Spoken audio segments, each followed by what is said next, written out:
광복 70년을 맞이해서 서울시청이 광화문에 태극기 영구 설치를 하자라고 하는 보훈처의 그 입장에 대해서 전번에 제가 한번 서울시가 뭐 이 태극기의 뭐 개양 기간, 그 다음에 높이, 뭐 장소 이런 걸 두고 뭐 여러 가지 반대를 하고 차일피일 시간을 끌고 있다, 이런 한번 이야기를 한 바가 있습니다. 근데 서울시가 아예 이제 사업 자체에 발을 빼버렸습니다. 안 하겠다는 거죠. 그래서 서울시는 이 태극기 개양을 그냥 우리 내년까지 하고 상시적으로는 안 된다고 그렇게 이야기를 해버렸습니다. 내년까지 양보한다고 합니다. 아니, 태극기를, 한나라의 상징인 태극기를 우리나라의 제일 중심인 광화문 앞에 건다는데 그것을 양보한다는 겁니까? 내년까지 1년만 되고요. 태극기가 2년 걸려 있으면 문제될 게 있습니까? 중요한 나라의 메인 스트리트의 상징적인 건축물 앞에 한번 보십시오. 그 나라 국기가 얼마나 많이 있는지요. 그런데 서울시는 보훈처가 영구 설치한다 해서 말을 바꿨다고 주장합니다. 애초에 보훈처가 광화문 광장에 설치 후 내년 광복절까지 운영하는 방안을 제시했는데, 서울시가 광화문 광장에 설치하려면 올해 말까지, 광화문 광장 옆 서울시민 열린마당에 설치하려면 내년까지 라고 이렇게 두 가지 안을 던졌습니다. 광화문에는 2015년 12월 31일까지, 광화문 옆에 있는 열린시민마당은 2016년 12월 31일까지 이렇게 이야기를 했습니다. 그러다 보니까 보훈처가 화가 났죠. 그래서 서울시가 맛이 생색내듯이 내년까지만 양보하지만 상설 설치는 안 된다, 이렇게 이야기를 하니까 보훈처가 그 나라를 대표하는 광장에는 국기를 개양하는 경우가 많아 광복 70년 기념해서 정부가 주요 사업으로 채택한 거고, 시민 보행이나 안전 문제가 또 내진 설계가 다 되어 있는데, 그리고 이번에 개양하는 비용이, 설치대를 만드는 비용이 5억인데 일시적으로 하는 건 너무 낭비다, 이렇게 해가지고 그래서 영구 설치를 좀 하겠다 했습니다. 아니, 보훈처가 그렇게 할 수도 있죠. 나라도 보훈처장이라도 화가 나서 그렇게 하겠습니다. 처음에 70주년 한다 할 때 이번 광복절 2015년 8월 15일에서 2016년 8월 15일까지 1년간 개양 좀 하자 광화문에 하니까, 그래서 그걸 갖다가 뭐라고, 당연히 한다고 해야 될 건데 2015년 12월 31일까지는 광화문 앞에, 2016년 12월 31일까지는 열린시민마당에 하면서 이 짓을 하니까 보훈처장이 화가 나지 않겠습니까? 아니, 우리 그거 하나 설치하려면 5억 되는데 아예 영구히 하겠다고 해라, 이러니까 서울시가 하는 이야기가 태극기 개양을 반대하는 게 아니라 두 가지 방안을 제안했기 때문에 이겁니다. 아까 제가 말씀드린 한시적으로 허용한 것으로, 당시 보훈처에서도 한시적으로 운영한 것으로 해서 심의안을 제출한 바 있다.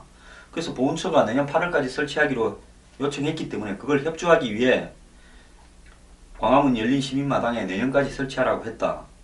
그래서 서울시가 2015년안 2016년 두 가지를 냈는데 보훈처에서 한시적으로 수용하기는 어렵서 상시 설치해야 되겠다, 이렇게 입장을 바꿔서 그런 것이다 라고 또 보훈처에 떠밀고 있습니다.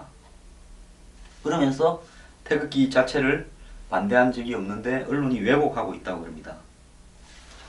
자, 여러분, 서울시가요, 고대 그리스의 소피스트처럼 말의 꼬리를 잡아가지고 그걸 갖고 말장난을 하는 그런 기관입니까?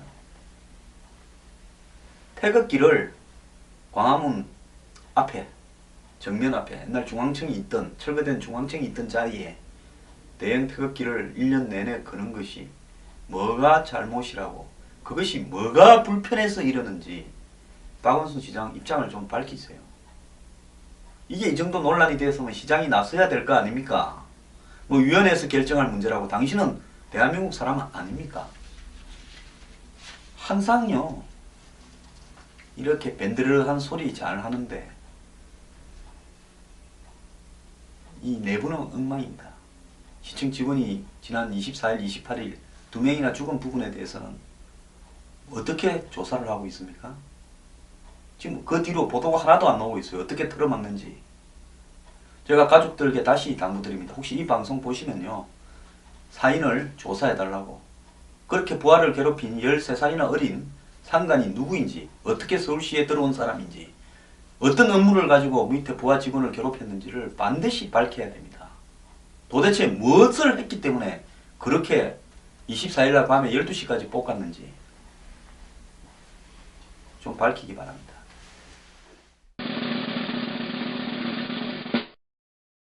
이제 서울시청 이야기입니다. 동아일보가 서울시의 워스트 5, 베스트 5도 했어요. 현장에서 찾은 일자리 대책, 한강 몽땅 축제 인기몰이, 메르스 선제적 대응, 따릉이가 나갑니다. 녹색 도시 한 걸음 성큼. 다 좀 시원찮아서요. 워스트만 이야기하겠습니다. 워스트 1이 현장 외면한 서울역 고가입니다. 제가 입 아프도록 이야기했고, 요즘 제가 MBN 가려면요, 옛날 서울역 고가가 있을 때는 택시를 타고 가면 30분, 35분 하면 갔습니다. 이제 타면 1시간 20분씩 걸려서요. 그냥 포기했습니다. 포기하고요. 전철 타고 다니는데 정말 힘들고 추울 때는 돈 좀 들더라도 택시 타고 가고 싶은데 이제 엄두도 못 냅니다. 저기 MBN과 여기 제가 사무실인 당산동 스튜디오 간의 거리가 섬처럼 느껴집니다. 중간에 바다가 있는. 뭐가 끊어진 느낌이에요. 그 다음에 두 번째가 워스트 아이서울유입니다. 지난번에 로고 공모한다면서 10수억을 써가면서 앞으로 쓸 돈까지 포함했습니다. 아이서울유, 나는 당신을 서울한다. 그래서 제가 그랬죠. 나는 당신 아들을 서울로 데려온다. 그 말이냐고. 자, 이게 서울시 브랜드가 된 다음에 그 전에 하이서울이라는 걸 기어이 없애고 돈을 갖다가 매덕을 들여서 이걸 하는 이유, 또 이거 하고 나면 교체 비용까지 하면 수십억 들 겁니다. 뭐 때문에 이런 짓을 하고 있습니까? 전임 한나라당 시장이 한 하이서울이 불편했습니까? 그래서 서울시는 여기에 대한 논란은 노이즈 마케팅으로 해석하면서 괜찮아요, 곧 익숙해질 거예요, 이렇게 느긋하게 말한다는데요. 그래, 익숙해질 겁니다. 그거 볼 때마다 저는 영국의 런던에 있는 아들이 언제 서울로 올 것인가 그 생각만 납니다. 그 다음 제가 세 번째가 워스트 3가 휘날리지 못한 광화문 태극기입니다. 여론조사에서 87%가 광화문 광장에 태극기 설치를 반영했지만은 단 9명으로 구성된 열린광장운영시민위원회, 이 사람들은 세월호가 관련자들, 데모꾼들이 광화문 광장을 점거하는 데 대해서는 한마디도 안 하더니만 태극기 게시에 대해서는 반대하고 있답니다. 그러니까 시민 위에 시장이 있고 시장 위에 위원회 있습니다. 그 다음에 워스트 4가 끝만 번지르한 고척 스카이돔. 무슨 스카이돔을 동대문 야구장 헐고 고척동에 이 끝만 우주선 모양으로 이 최첨단 하이테크 이런 야구 경기장을 만들겠다 이렇게 하더니만 수백억이면 된다는 동군장이 나중에 2713억이 들어갔는데 연간 유지비만 80억인데 애물단지가 되어버렸답니다. 하도 부실하게 지어가 설계 변경이 작고 해가지고 도대체 안전사고 우려부터 해서 야구 경기에도 부적합하고 연습하기도 부적합하고 가는데도 부적합하고 엉망진창이 되어버렸다는 겁니다. 참 기가 찹니다. 그런데 또 이거 도움야구장 더 짓겠다고 합니다. 한번 지어서 고물로 지어서 재미 좀 봤나 봅니다. 다섯 번째가 오늘도 지옥철은 달린다. 지하철 9호선, 제 사무실 바로 앞에가 지하선 9호선 당산역이 있습니다. 저도 조금 전에 방송국 갔다가 이거 타고 오는데요, 진짜 막혀서 죽는 줄 알아. 사람이 하도 탔어요. 근데 2단계가 이제 논현동부터 종합운동장까지가 개설되면서 혼잡이 더 심해졌다는 겁니다. 정차는 없고 수지가 안 맞아서 운영회사가 정차는 안 한다. 그래서 노선만 연장해가지고 지하철이 그야말로 콩나물통인데 서울시는 무상버스를 해서 교통 혼잡을 든다 어쩐다 하는데 참 걱정됩니다. 좀 이따가 이제 보훈병원까지 3단계가 또 개통된다는데요. 그때는 아예 지하철 9호선에 한번 탔다가 내리면 사람이 밴댕이처럼 납작해져 있겠습니다.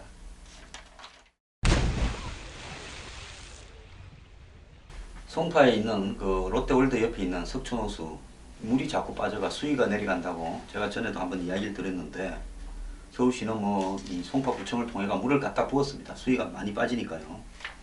그래서 옛날하고 물을 하도 부어가 옛날처럼 비슷하게 유지하고 있는데 그 주변에 싱크홀 막 생긴다. 이래서 집값 떨어진다고 다 시시하고 야단 났습니다. 근데 그 와중에 또 제2롯데월드 이 쇼핑몰만 밑에 조기 개장을 했는데 서울시에서 허락을 해줘가 뭐 아쿠아리움에 물 새고 뭐 영화관에 흔들리고 그 다음 추락사고에 각종 인사사고 생기고 이러면서 또 문을 닫았다가 또 안전검사에서 이상 없다고 또 재개장을 했습니다. 그래서 예민한 분들은 안 가죠. 자, 그런데 이 석촌호수 수위 저하의 주요 원인이 제2롯데월드하고 지하철 9호선 두 개의 영향이 크다라고 조사 결과 나왔습니다. 그래서 뭐 이 조사를 한 연구팀은 뭐 이런 공사가 다 끝나면 그러지 않을 거다 이렇게 이야기하는 거. 그건 또 그때 가서 봐야 되지요. 공사가 끝나면 과연 안전할까요? 그래서 저는 이 지하철 9호선과 제2롯데월드 건설이 그 지역이 원래 지반이 매우 약한 부분인데 그리고 또 그 지역에 색강도 있었던 걸 매립을 했습니다. 제가 대학 들어와 갖고 그때 지하철 2호선이 순환선이 아니라 잠실까지만 다녔습니다. 서울대에서요. 그래서 거기 예비군 훈련 이런 거 비슷한 거 하러 갔는데 가면 거기에 완전히 그냥 뻘밭이었습니다. 곳곳에 물 웅덩이가 있었고요. 그래서 결국 그 지역은 이 지반이 매우 연약한 한마디로 색강 같은 물웅덩이 지역이었는데 그걸 지반을 제대로 다지지도 안 하고 거기에 엄청난 대형 건축물을 허가를 하게 해줘가지고 그 영향으로 이런 일들이 발생하고 있다고 저는 봅니다. 왜 그 주변에 싱크홀이 그렇게 많이 생겼을까요? 그렇게 많이 생기던 싱크홀이 요즘은 안 생깁니까? 또 갑자기 좀 조용해요. 그래서 또 이 부분도 연구진은 오염도 지금 시키고 있다. 수질 분야에서도 석촌호수의 물이 굉장히 안 좋아지고 있다. 이런 이야기도 했습니다. 자, 여기에서 중요한 것은 이 제2롯데월드와 그 주변에 이 갑자기 석촌호수에 있던 물이 다 사라지고 있는 부분, 또 싱크홀이 생기는 부분이 전부 연관성이 있을 거라고 보고 있습니다. 뭐 이전에는 이 9호선은 이야기는 안 하고 뭐 지하 터널 공사 운운하더니만 이제 또 지하철 9호선으로 슬쩍 방향을 옮기고 있습니다. 자, 이 부분요 심각하게 고민하면서 제대로 대책을 강구하지 않으면 나중에 뭔 일 날지 아무도 모릅니다. 왜냐하면 이 일을 정리해가는 절차가 뭔가가 감추는 것 같고 시시하면서 덮어가고 있습니다. 자, 뭐가 그렇게 급하다고요? 건물 다 짓기도 전에 밑에 부분만 위에는 공사하고 있는데 그리고 추락사고도 생기고 온갖 사고가 생기고 있는데 밑에 그 손님을 봤습니까? 그러다가 어떻게 그렇게 크게 지은 아쿠아리움에 물이 새기 시작하고 극장이 흔들립니까? 그리고 뭐 물이 곳곳에서 배어든다고 하지 않습니까? 어딘가 석촌호수에서 빠진 물들 수맥이 제대로 관리가 안 되고 있다. 안 그러면 집안이 문제가 있는 거거나 안반이 없다거나 그런 문제가 있는 거 아니겠습니까? 정말 이 큰일 벌어지기 전에 제대로 이런 그 사태치 수습을 하세요. 삼풍백화점이라든지 성수대교 이런 거 우리가 다 봤지 않습니까? 박 시장 이거 잘 해결하기 바랍니다.